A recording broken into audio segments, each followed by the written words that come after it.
आंदोलनाच्या 21व्या दिवशी आज चांदोली अभयारण्य व प्रकल्पग्रस्तांनी आपल्या मूळ गावाशेजारी असलेल्या अंबाईवाडा येथील अंबाई मंदिर व देवराई परिसराला भेट दिली।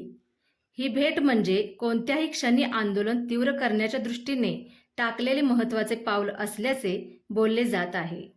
सरकारला व प्रशासनाला आमचे प्रश्न सोडविण्याची सुबुद्धी दे, असे गाऱ्हाणे यावेळी आंदोलकांनी देवीसमोर मांडले। ज्या अर्थी आंदोलक देवराईत पोहोचू शकतात, त्या अर्थी आंदोलक आपल्या मूळ गावी कधीही पोहोचू शकतील, हा निर्वाणीचा इशाराच आंदोलकांनी यातून घालून दिलेला आहे। प्रशासनाने खरे तर यातले गांभीर्य ओळखून त्या दृष्टीने आंदोलकांच्या मागण्यांबाबतीत तातडीने पावले उचलण्याची गरज आहे। आमचे आदरणीय नेते डॉक्टर भारत पाटकर यांच्या सूचनेप्रमाणे आम्ही अंबाईचं दर्शन घ्यायला आलो आणि अंबाईचं दर्शन घेत असताना आम्ही अंबाईला साखर घातले की या प्रशासनाला आणि महाराष्ट्र सरकारला जाग आली पाहिजे आणि लवकरात लवकर आमची मंत्रिमंडळासोबत जे संबंधित मंत्री आहेत त्याच्यासोबत बैठक लागली पाहिजे।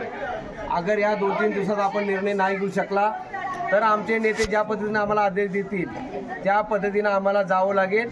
आज फक्त अंबाईचं दर्शन घ्यायला आलो आहे, त्या अंबाईला साखर घालायला आलो आहे की आमचा जो पुनर्वसनचा 28 वर्षाचा जो त्याग आहे आणि आजपर्यंत आमच्या पुनर्वसनचा जे काही प्रश्न सुटलेले नाहीत, म्हणून आज आम्ही अंबाईच्या मंदिरात आलो आहे।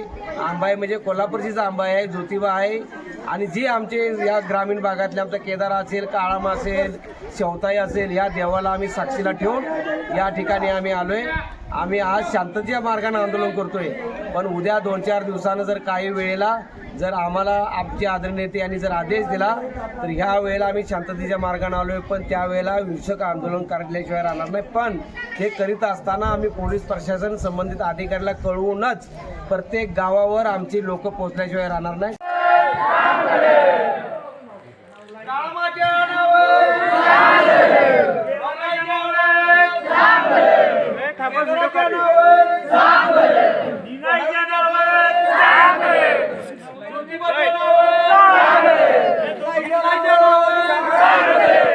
अंबाईच्या नावावर बैरी बहारच्या नावावर कामाच्या नावावर बघायच्या